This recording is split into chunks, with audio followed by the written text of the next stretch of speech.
नमस्कार दोस्तों। आज मैं आपको कार्तिक मास में कार्तिक महात्म का 11वां अध्याय सुनाने जा रही हूँ, जो कि कुछ इस प्रकार है।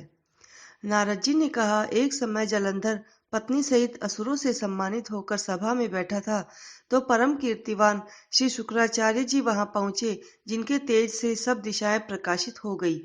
गुरुजी को आता देखकर असुरों सहित सागर पुत्र ने खड़े होकर बड़े आदर से उनको प्रणाम किया। तेजस्वी शुक्राचार्य जी ने सबको आशीर्वाद दिया। फिर एक आसन पर बैठकर सब दैत्य भी यथा स्थान पर बैठ गए और सागर पुत्र ने नम्रता से यह प्रश्न किया कि हे गुरुजी, राहु का सर किसने काटा था? कृपा करके हमें बतलाएं। इस पर शुक्राचार्य जी ने विरोचन पुत्र हिरण्यकश्यप और उनके धर्मात्मा पुत्र का परिचय देकर देवताओं और असुरों द्वारा समुद्र मंथन को संक्षेप में सब कथा कहकर यह बतलाया कि जब समुद्र से अमृत निकला तो उसे देव रूप में राहु पीने चला गया। इस पर इंद्र के पक्षपाती भगवान विष्णु ने राहु का सिर काट डाला। यह सुनने के साथ ही जलंधर के नेत्र लाल हो गए। उसने बड़ा क्रोध किया। फिर अपने धस्मर नामक दूत को बुलाकर गुरु का कहा हुआ सब वृतांत सुनाया और उसे यह आज्ञा दी कि तुम शीघ्र ही इंद्रपुरी को जाकर इंद्र को मेरी शरण में ले आओ। धस्मर जलंधर का बड़ा ही निपुण दूत था। वह शीघ्र ही इंद्र की सुधर्मा नामक सभा में जा पहुंचा और जलंधर के शब्दों को कहा, हे देवताधम, तुमने समुद्र को क्यों मथा और मेरे पिता के सब रत्नों को क्यों ले लिया? ऐसा करके तुमने अच्छा नहीं किया। यदि तू अपना भला चाहता है तो उन सब रत्नों सहित देवताओं के साथ जलंधर की शरण में चला जा, अन्यथा हे सुराधम, मैं सत्य कहता हूँ कि तेरा राज ध्वस्त हो जाएगा। इस पर इंद्र बड़ा विस्मित हुआ और कहने लगा कि पहले सागर ने मेरे भय से सब पर्वतों को अपनी कुक्षी में क्यों स्थान दिया और मेरे शत्रु दैत्यों की क्यों रक्षा की? इस कारण मैंने उनके सब रत्न हरण किए हैं। मैं भी सत्य कहता हूँ कि मेरा द्रोही सुखी नहीं रह सकता। इंद्र की बात सुनकर वह दूत शीघ्र ही जलंधर के पास आया और सब बातें उसे कह सुनाई, जिसे सुनते ही जलंधर क्रोध के मारे अपने होठ काटने लगा और देवताओं को जीतने के लिए उसने युद्ध आरंभ किया। फिर तो सब दिशाओं और पाताल से करोड़ों दैत्य उसके पास पहुंच गए। शुंभ निशुंभ सेनापतियों को साथ लेकर जलंधर इंद्र से युद्ध करने लगा।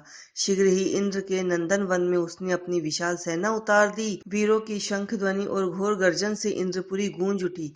अमरावती छोड़ देवता उससे युद्ध करने चले। भयानक मारकाट हुई।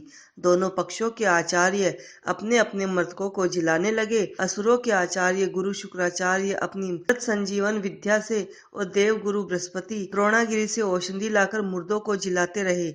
इस पर जलंधर ने अपने गुरु शुक्राचार्य जी से क्रुद्ध होकर कहा, मेरे हाथ से मरे हुए देवता कैसे जी सकते हैं?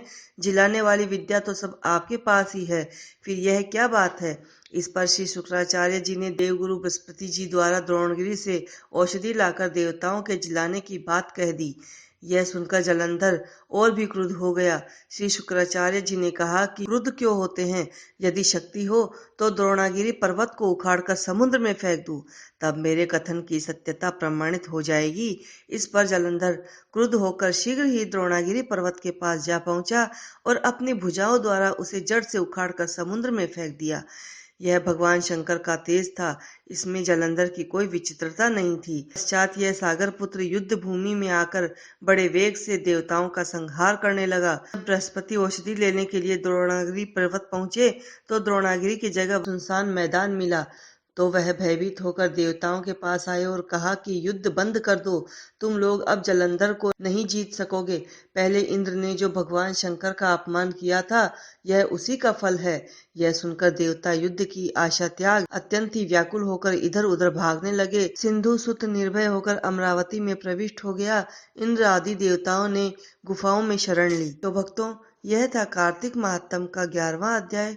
हमारी अगली वीडियो में हम आपको कार्तिक महात्म का 12वां अध्याय सुनाएंगे।